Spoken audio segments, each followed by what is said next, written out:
Hi, it's me. I don't know when I'm going to post this video because I, went on vacation, posted a couple of videos, and then I say I'm going to, be back and doing my thing and try to post a video a week and stuff. And then it never happens. But I'm sitting in the parking lot here at Target, and I got to wait for them to bring my stuff to the car. So let's see, what should I talk about? I have a couple of things in mind, but the show that I am that was so exciting to me to watch, and I gobbled up faster than I have gobbled up anything in recent memory, was Department Q. It's on Netflix. All I can tell you for sure, Matthew Good is in it, and it is absolutely fantastic. He Now I got distracted because somebody came and pulled up next to me.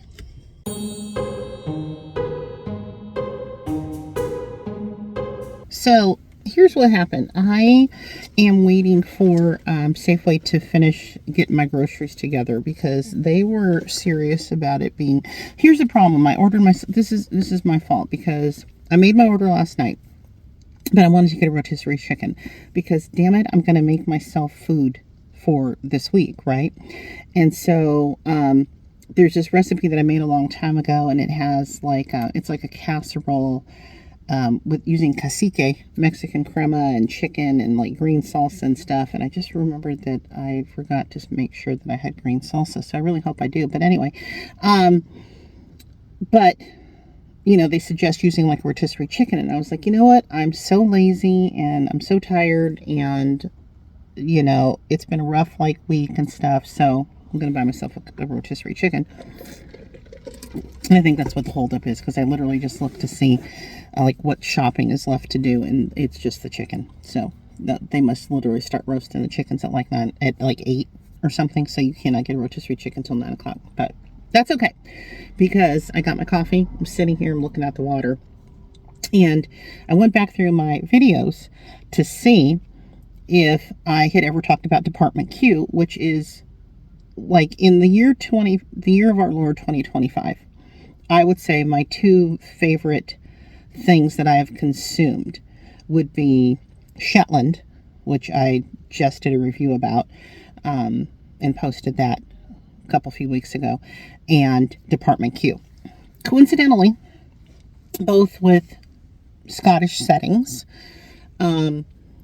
And so the video that literally, I started to talk about Department Q, that video that is at the beginning that you just saw, the first 2 minutes, is from June 19th or something, because I literally went back in my text messages to find out when was I talking to one of my best besties about this show. Literally, it was in June.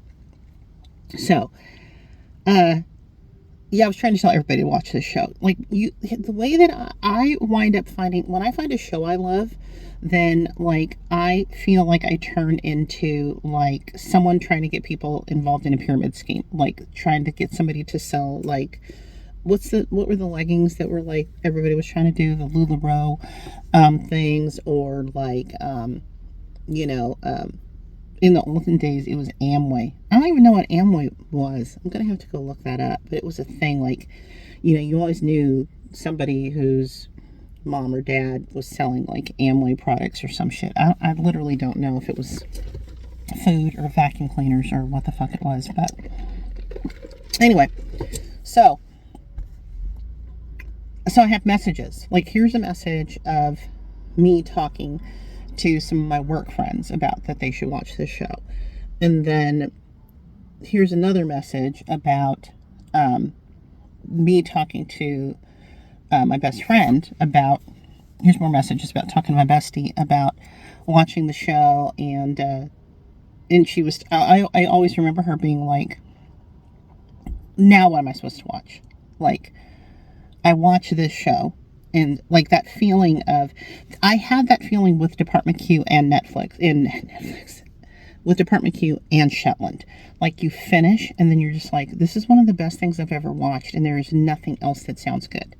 Now, I have 87 billion streaming services. I have 3 million trillion things that I can watch right now. But nothing sounds good because the show was so good. So on the one hand, that's bad because it does leave you feeling literally, what am I supposed to do with my life right now? But on the other hand, you've just experienced something amazing, right? So, anyway,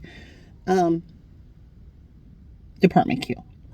So, Department Q is based on a book series that is Danish and that came out.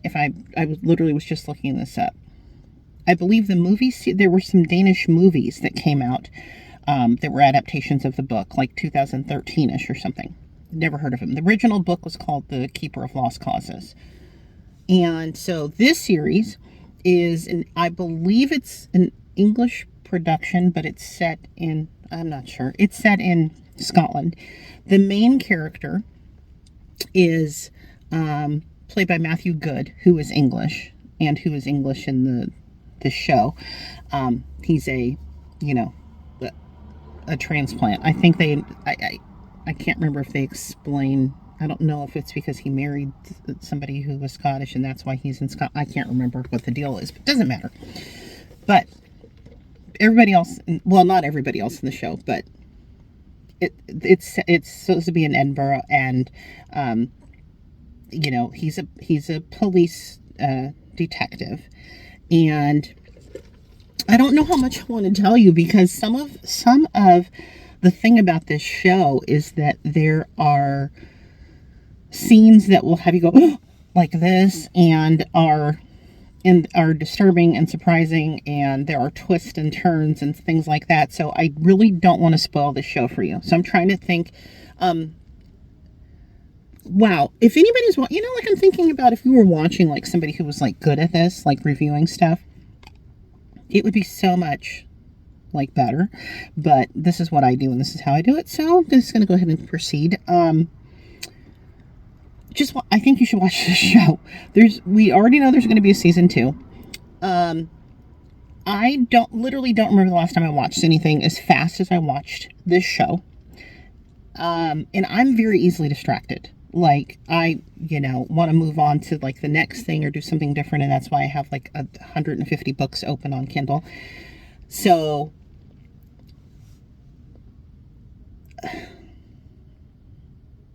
I love this show. The best part about this show is the interaction, I think, between the main character, Carl Mork, and the two people who wind up working with him. This isn't a huge spoiler to say, but Akram, and I'm completely blanking on the other lady's name, because I watched this, so long ago, months ago, which is a lot. So, the interaction is fantastic.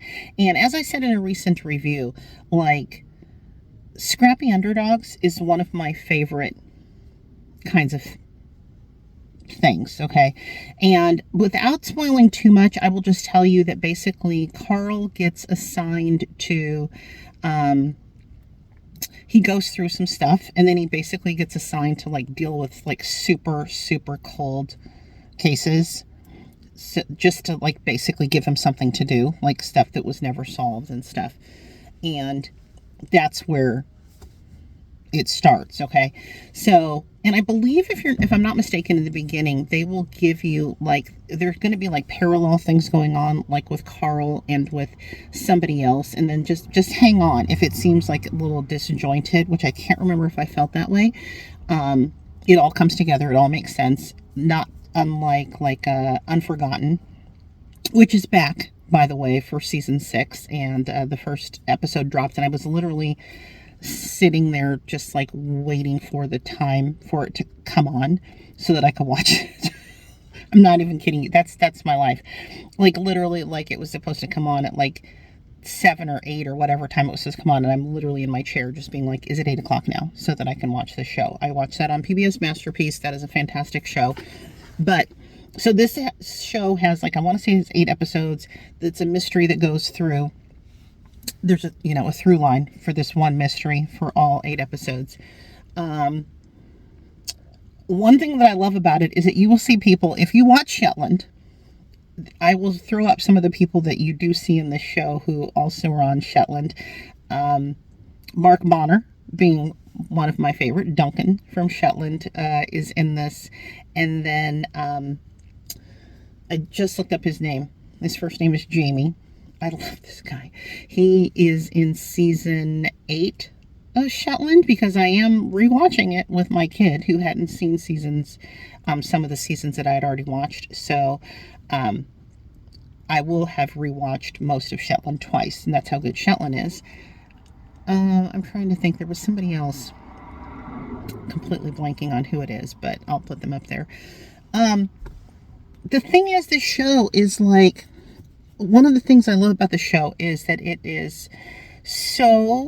it can be so like gritty, and it has a couple of parts that are kind of hard to watch, and but it is so funny. It is just so there's so much humor there, amidst the pathos, for lack of a better way to put it.